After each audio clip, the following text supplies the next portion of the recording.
La radio qui vous parle de NBA, c'est Radio Off Basket. Le basketball, c'est mieux à la radio. Bonjour à tous et bienvenue pour déjà ce deuxième épisode de Raptors versus Heat cette fois. Pas le temps de savourer la victoire face aux Lakers d'hier qu'on enchaîne déjà une nouvelle rencontre. En même temps, la NBA doit jouer 8 matchs en 15 jours, donc on n'a pas le temps de chômer. Ça nous fait du travail, ça nous permet de se voir, de voir d'autres équipes. Pour parler de ce match aujourd'hui avec moi, Maxime de Raptors Belgique. Salut Max. Bonjour Mike, bonjour à tous. Et avec moi également, Florent de Miami Heat France. Salut Florent. Salut les gars, merci pour l'invitation. Alors comme on fait tout le temps quand on a des nouveaux invités dans l'émission, est-ce que tu peux te présenter et nous dire pourquoi le Miami Heat, pourquoi cette passion pour le Heat? Alors pour faire court, c'est grâce à un jeu de play, donc NBA Live 2003. J'ai commencé à adhérer au basket. J'utilisais les Lakers dans ce temps-là parce qu'ils venaient de sortir d'un trip-hit. Et puis je me suis dit qu'il fallait que je choisisse une équipe. Il y avait la draft 2003 qui arrivait, Miami, le soleil, tout ça, ça me plaisait bien. J'ai commencé avec Miami, je suis tombé amoureux de Dwayne Wade et après le mariage était fait. Très bien, on a un point en commun car avant de suivre les Raptors, parce que je suis à Toronto depuis 2 ans et je dois suivre les Raptors depuis 3-4 ans maximum. Moi j'ai commencé la NBA avec Tim Duncan et les Spurs, mais ensuite en 2003, c'est exactement la même chose que toi. J'ai vu un certain Dwayne Wade être drafté. Et moi, c'était pas LeBron James, c'était pas Carmelo Anthony, c'était pas Chris Bosh, encore moins Darko Milicic. C'était Dwayne Wade dès le début et j'ai suivi toute la carrière de Wade. J'étais un grand fan du joueur et par extension du Heat. Et du coup, je reste encore aujourd'hui un grand fan du Heat. Et c'est toujours un match particulier pour moi, ce Raptors Heat, parce que en fin de compte, peu importe qui gagne, je serai content, même si maintenant Toronto, j'y habite, donc c'est quelque chose de différent, c'est ma ville, donc voilà, mais bienvenue au club des fans de Dwayne Wade, hein. On est dans le même bateau. Fan, c'est même une idole, quoi. C'est vraiment lui qui m'a fait aimer la NBA. J'ai aimé Dwayne Wade avant la NBA quand même, quoi. Après que ce soit un jeu de play. On commence tout de suite avec un petit retour sur le parcours respectif des deux équipes. Pour le Heat, du coup, vous avez gagné votre première rencontre 125-105 face à Denver. Comment tu trouves l'équipe jusque-là? Quel est un peu ton ressenti sur la saison en général et sur ces débuts à Orlando? Pour parler de la saison en général, je pense qu'on a à peu près le même ressenti que vous, c'est-à-dire qu'on est plus haut que ce que, en tout cas, les gens pensaient. Les fans des autres équipes pensaient. Donc, même si à la base on devait être une équipe défensive, c'est vraiment l'attaque qui nous a porté. Et on a encore vu ça d'ailleurs après la reprise d'hier contre Denver, où même si on a raté pas mal de tirs en début de match, on a vraiment pris un ascendant par rapport à l'attaque. Donc très bon ressenti, en tout cas sur la saison en général et sur le match d'hier. C'est de bon augure.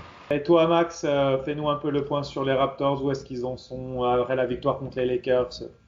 Tous les voyants sont au vert. On est en bon chemin, effectivement. Tous les voyants sont au vert.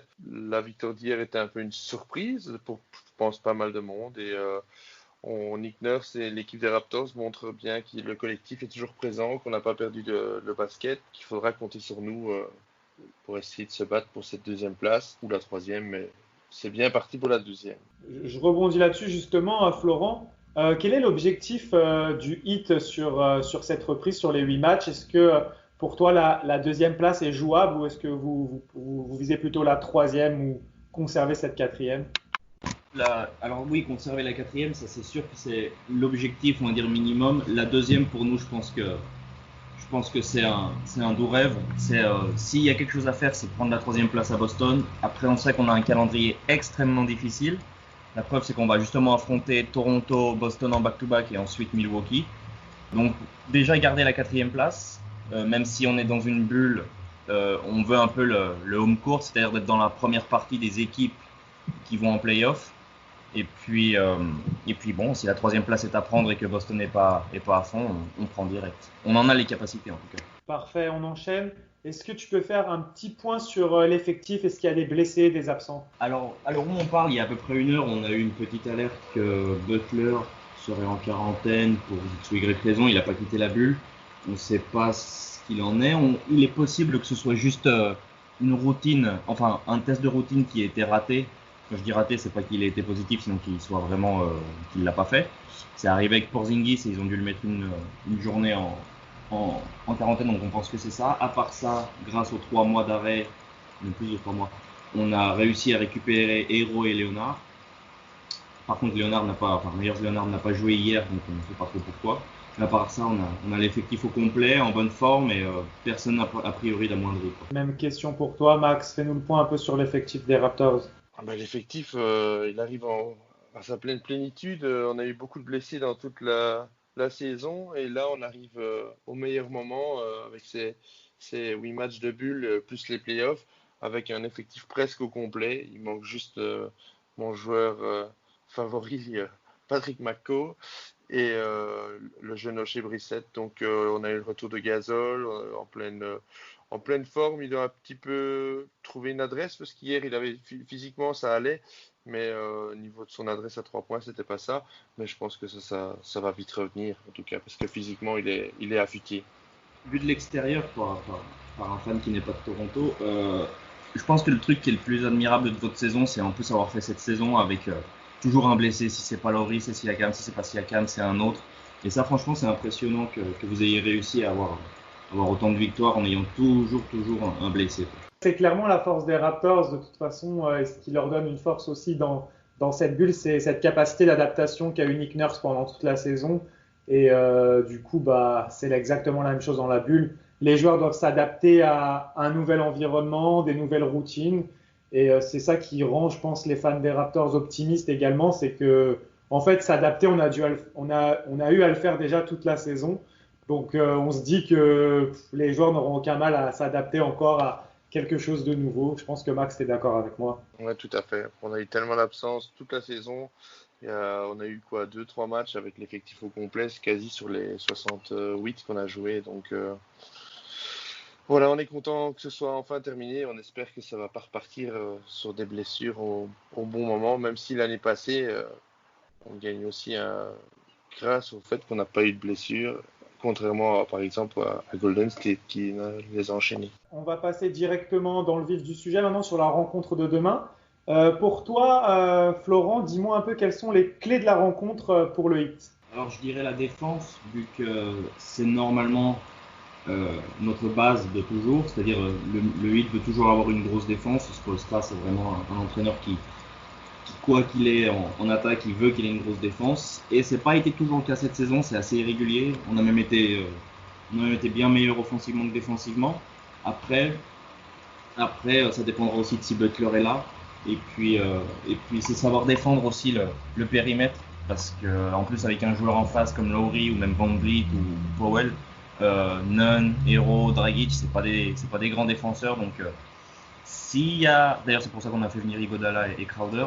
S'il y a quelque chose qui peut vraiment nous amener à la victoire, c'est qu'on arrive à bien défendre et l'attaque viendra tout. Pareil, pour toi Max, quelles sont les clés de la rencontre selon toi pour battre cette équipe du Heat qui a été quand même un poison pour les Raptors cette saison? On a eu beaucoup de mal contre eux. On les a joués 2 fois, et sur les 2 fois, c'était 2 matchs bien différents, mais ça s'est soldé toutes les 2 fois par une défaite. Il y a eu un match très offensif où je crois on perd de 12 points, 122, 110, quelque chose comme ça. Et alors, il y a eu un match très défensif où là, c'était 70 ou 70, comme on dit en Belgique, à 80. Quoi. Donc, ouais, 84-76. Je crois que c'est le plus petit résultat de toute la NBA cette saison, il me semble. Après, on est, comme tu l'as dit, Florent, le Miami Heat est une équipe qui défend très bien. Toronto aussi, puisque c'est une des top 3, je pense, des défenses, même top 2 en NBA. Donc, c'est des équipes qui savent défendre et donc, c'est des matchs bien serrés, bien défensifs en général. Et c'est ce qu'on apprécie aussi, c'est que quand ça joue stratège, je pense, des deux côtés. Maintenant, dites-moi un peu, pour vous, quel est le duel à suivre dans ce match? Je pense qu'on est d'accord pour dire que c'est le duel de Siakam et d'Adebayo. Vu qu'on ne sait pas encore pour Butler, on verra. Il y a Lowry et tout ça, mais je pense que c'est vraiment Siakam, Adebayo, des joueurs assez comparables, super bonne mentalité, bonne défense, qui peuvent un peu tout faire en attaque. Et je pense qu'eux-mêmes, ils vont essayer de prendre un ascendant sur l'autre assez vite. Donc je dirais ça. Ces deux équipes qui marchent très bien, qui ont un gros collectif, donc il n'y a pas forcément une individualité qui ressort, mais ouais, je dirais ça. Ouais. En plus, on n'a pas de superstar d'aucun des deux côtés, donc je dirais bien Siakam et Adebayo. Ouais, de toute façon, ce sera soit Siakam Adebayo ou si Butler est présent justement, on pourrait avoir un bon duel OG-Butler. Maintenant, moi, je me méfie de Robinson qui peut prendre feu à tout moment. Et Tyler Hero, ils ont des bons artilleurs du côté du 8. Donc, il faudra faire très attention à ça. Ouais, on a le meilleur pourcentage à 3 points de la ligue. Je sais, enfin, c'était avant l'arrêt, donc je sais pas avec le match d'hier, mais je pense pas que ce soit le match d'hier qui nous ait fait descendre au classement. Donc, ouais, c'est sûr qu'on s'attendait pas à ça en début de saison. Je vous avoue que Duncan Robinson, il sort de nulle part. Kendrick Nunn, il sort de nulle part. Tyler Hero est meilleur que ce qu'on pensait au tir. Donc, en effet, faudra pas trop nous laisser tirer. C'est vrai qu'au final, en fait, nos deux équipes sont assez comparables avec cette capacité à sortir des joueurs de nulle part. Terrence Davis, Fred VanVleet à l'époque, Mac Thomas, que personne ne connaissait forcément, à sortir des joueurs comme ça, à se baser sur une grosse défense, à avoir deux coachs qui sont extrêmement bons et qui sont de bons coachs pour s'adapter à l'équipe adverse aussi bien en défense qu'en attaque. C'est ça le duel aussi intéressant ce soir entre les deux coachs. Pas ce soir, demain, pardon. Ouais, les deux franchises se ressemblent, les deux équipes se ressemblent, les mentalités se ressemblent. Je pense que si on fait un classement des top franchises, c'est-à-dire ce qu'on demande aux joueurs, ce que les scouts, tout ça, je pense que Toronto et Miami sont dans le top. Ouais, au final, ce qui nous oppose, c'est le climat. Ah, ça, ouais, là, c'est le jour et la nuit, c'est sûr. Tout à fait, mais c'est vrai qu'au niveau des tactiques des coachs, au niveau du jeu, au niveau du recrutement, etc., c'est très très similaire. Ouais, ils se basent pas sur les ISO d'un seul joueur, le ballon tourne vraiment des deux côtés. C'est parmi les deux équipes qui sont les plus belles à avoir joué dans la ligue.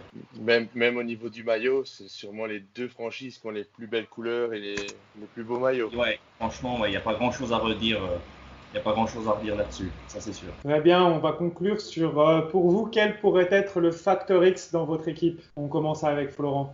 Alors, on a eu par exemple hier un gros facteur X qui était Olynyk, canadien par ailleurs, et qui avait 0 points à la fin du troisième quart-temps et qui a réussi à en mettre 20 dans le quatrième quart-temps. C'est quand même le deuxième joueur de l'histoire de Miami à réussir à faire ça après Dwayne Wade. On va pas dire que c'est un truc qui va se faire. Ouais, voilà, exactement. Mais sinon, on dirait bien Dragic, vu qu'il a été très bon en sortie de banc cette saison, 16 points, 5 passes, et toujours là. Et puis on verra si le banc de Toronto répond pas. Si le banc de Toronto répond pas, c'est vrai qu'on prend un gros ascendant grâce à ça. Pour moi, je pense que le facteur X, ce sera soit Norman Powell, soit Terrence Davis. Ils ont tous les deux été un peu en deçà pour Norman et beaucoup en deçà pour Terrence. Et Nick Nurse sait piquer ses joueurs quand ils font une mauvaise performance. Et j'espère que c'est ce qu'il a fait et qu'ils vont réagir brillamment. Parce que ce soit VanVleet, Lowry, les titulaires, Woj ou autres, ils sont déjà en super forme. C'est vraiment, comme on l'a dit tout à l'heure, le banc qui est très important. Miami a un très gros banc. Il va falloir absolument bien gérer la situation. Et ces deux joueurs qui sortent du banc doivent apporter beaucoup plus que hier. Merci beaucoup à tous les deux. Merci d'avoir participé à cet avant-match de Raptors Heat. On se retrouve demain pour la rencontre. Enfin, on se retrouve tous devant notre écran pour la rencontre qui débute à 13h30 ici, heure américaine, Eastern Time, comme on dit. Donc pour vous, c'est pas mal. Ça fait du 19h30 si je ne me trompe pas. Donc je vous souhaite tous les deux un bon match. Merci beaucoup. Et comme on dit tout le temps quand on se quitte, let's go Raptors! Let's go Raptors. Et puis bonne chance à vous. Bon match. Bon match à tous. Lowry for three. Bang! Oh, it could not. It's over. It's over, ladies and gentlemen.